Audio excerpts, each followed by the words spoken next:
Ms. Sherman, I want to ask you about our sanctions strategy.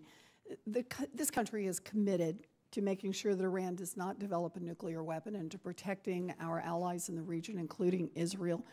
As a country, there's a broad consensus that we should keep all options open and on the table, but that a negotiated solution is far superior to war.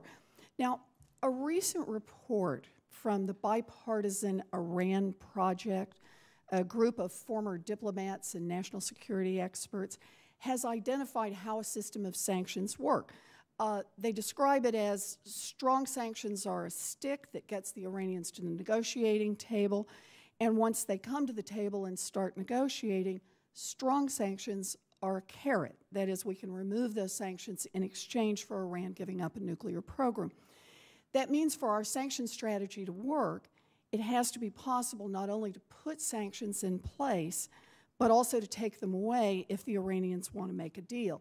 If the sanctions can't be easily reversed, that is, if they face sanctions no matter what, then the Iranians won't give up their nuclear program. So I support tough, strong sanctions because I think they're necessary to make the strategy work. But what I want to know, Ms. Sherman, is whether you're confident that the sanctions that are currently in place are structured so that the administration can reverse those sanctions as part of reaching a negotiated agreement.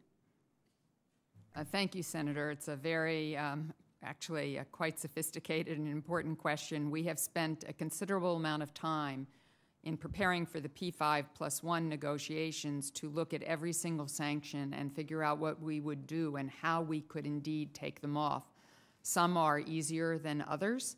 All of them could ultimately be removed either by executive action or congressional action, but of course it's preferable that there be a way within the existing legislation or the existing EO to do so as opposed to having to pass new legislation to accomplish that.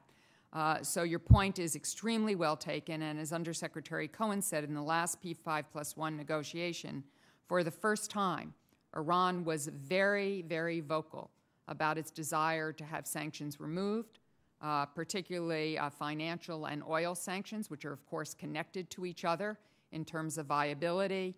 And we are not in any rush, of course, to remove any sanction until we see concrete, verifiable results that can be monitored and cannot be reversed. Well, I very much appreciate that. I'm sure you've seen the report from the International Crisis Group in which they had looked at sanctions, evaluated those sanctions in terms of how easy it would be to remove them on a scale of 1 to 4, and found that of the congressional, all 9 of the laws we've passed are Category 4, 4 being the toughest to reverse, and that of the executive orders, 7 have been codified and are also now rated as a 4, very tough to reverse.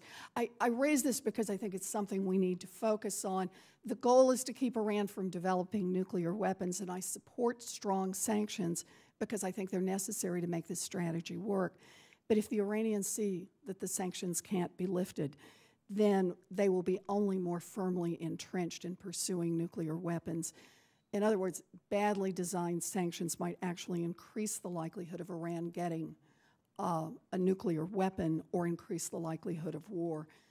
We have broad consensus in this country that we would prefer a negotiated solution in the Middle East, and if badly designed sanctions are going to increase the likelihood of Iran developing a nuclear weapon, then we need to focus on now how to fix that. So thank you very much.